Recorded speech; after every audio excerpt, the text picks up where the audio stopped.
Hello, and welcome to Intro to IR. I'm Professor Epstein.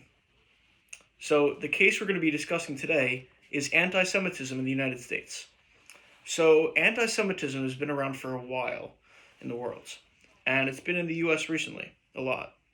Um, Anti Semitism is hatred against the Jewish people, and a lot of the time, violence is a part of that. There's a lot of violence that tends to be targeting Jews in the world, and as I'm going to talk about today, in the United States.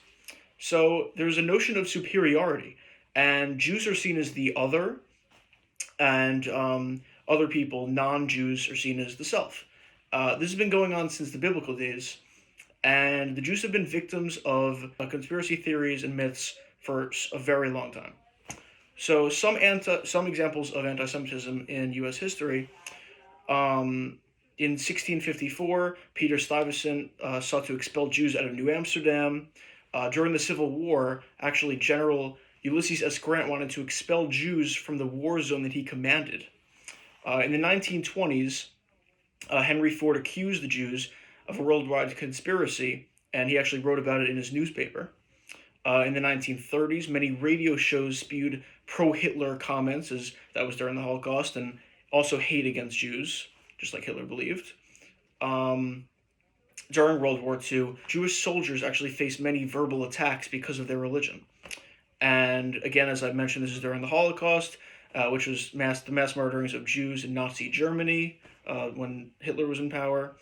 And the Jews were seen as inferior or the other, as opposed to the Aryans. The Jews were seen as non-Aryans, and they were the other. The Aryans were the quote-unquote self. And after the war in America, there were even quotas on Jews in universities, and they were also restricted from some neighborhoods and even some jobs. And this anti-Semitism still goes on today. In 2017, there was a huge rally in Charlottesville, Virginia, where people marched with Nazi salutes and swastika flags, and these so-called neo-Nazis are still around today. In 2018, it was found that there were 4.2 million anti-Semitic tweets throughout the year. Throughout the 12 months in 2018, that many tweets regarding hatred against Jews. And also in 2018, a gunman killed 11 people at the Tree of Life Synagogue in Pittsburgh, which was the deadliest anti-Semitic attack in United States history. In 2019, last year, there were the highest levels of anti-Semitism in the U.S. since 1979.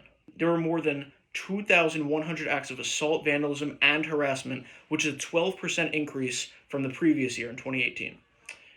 There were a lot of people killed during Sabbath services in Poway, California, and there were also some attacks in New Jersey, some attacks in New York.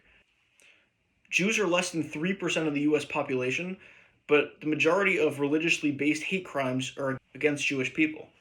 35% of American Jews have said in a survey that they experienced anti-Semitism in the last 5 years. Before we continue, I want to give the class the secret phrase. So the secret phrase for today will be no need for hate. No need for hate. Okay, now we can continue. So now the question is, how do we solve the problem of anti-Semitism in the U.S.? Anti-Semitism is a threat to Jews, but it's also a threat to the fabric of democratic societies that we live in.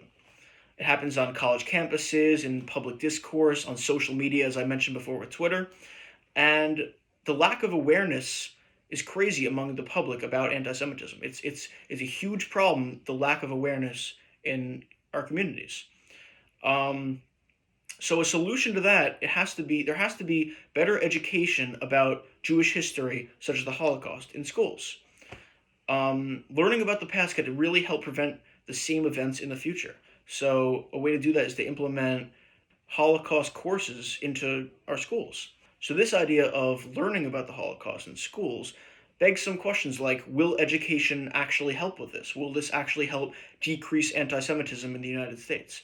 It also asks the question of, will people be more rational after learning in depth about Jewish history? Will people actually take what they're taught and apply it and realize that this is wrong, this can't happen again, we have to stop this? Will it affect people to learn about the specific details of what happened during the Holocaust?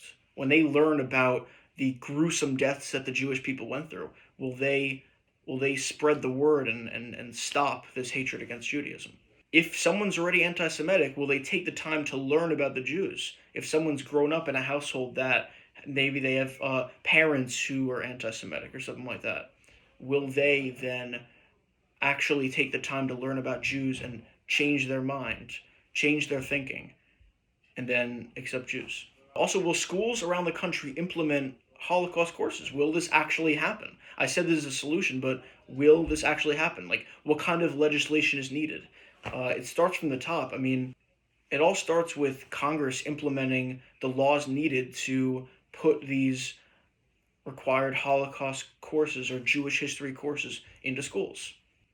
Well, that's all I have for you today about anti Semitism. I hope you enjoyed the class and have a very happy Thanksgiving.